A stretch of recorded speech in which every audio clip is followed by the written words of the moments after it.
Hi, this is dedicated to my son Henry, who likes to remind me that the darkest hour is just before the dawn. So now what? You're asking me is if I have some say in the matter? Because I don't know about you, but the question I find myself asking more often is now what the hell am I going to do? Just two little words, now what? But so packed with hope and fear. I'm the middle child of 9. My mother was an alcoholic, brother a drug-addicted schizophrenic, youngest sister's an alcoholic, and my oldest son, my beautiful, hilarious, artistic son, has been a heroin addict for 10 years. Somebody, anybody, grant me the serenity to accept the things I cannot change. Then on December 26th of 2018, the love of my life, my best friend for 30 years, father of my children, and the funniest person I ever met, told us that he had cancer. After 15 months of surgeries, radiation, and chemo, he died. And I know you wouldn't think that after all that we'd be shocked, but we were.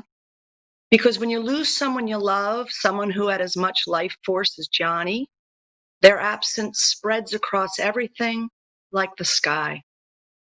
So now what? Well, life goes on, right? I went back to work running our small business, which I loved, until in March of 2019, COVID hit. And I said, hey, 2 weeks off, governor's orders, folks. And I thought I'm finally going to clean my closets and learn how to play the ukulele. But 5 months later, we had to close our doors for good. What new, fresh hell is this?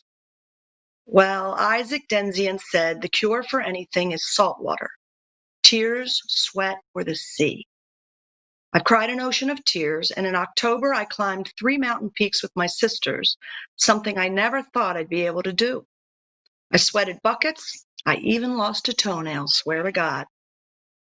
At the top of each mountain, I prayed for the health and happiness of my children, and I told Johnny I loved him.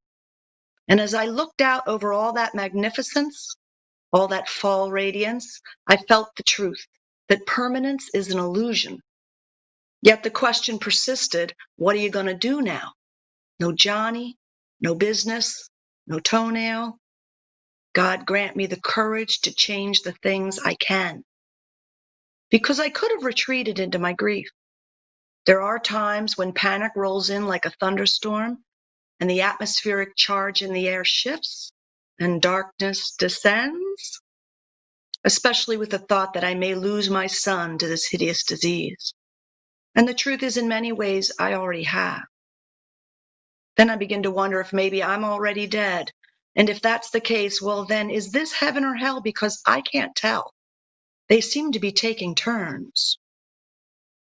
But people said, you have 2 sons, and they look to you to see how to make it through these losses, this pandemic, this chaos.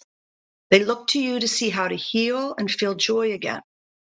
So now, radical self-care, vision boards and music and bike rides and great quotes, and then listening and listening and listening to this little voice that started to whisper in my head, you need the beach. If you can't have John, you need the sea.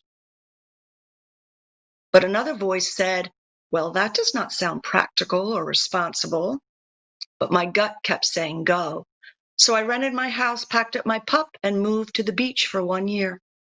And the first thing I did was I bought a boogie board and a wetsuit. And it has become my favorite exercise, though I let the waves do most of the work.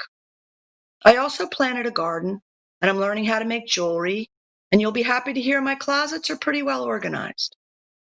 What have the waves taught me?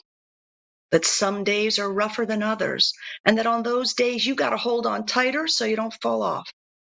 And that there will always be hard and soft, and light and dark, and love and loss. Some things I can change, and some things I can't. God grant me the wisdom to know the difference. So now what? Well, there ain't a whole lot going on down here at the beach in the off season. Lots of birds and lots of sky, and every night a spectacular sunset. So now, well, maybe that's enough for now. Thank you.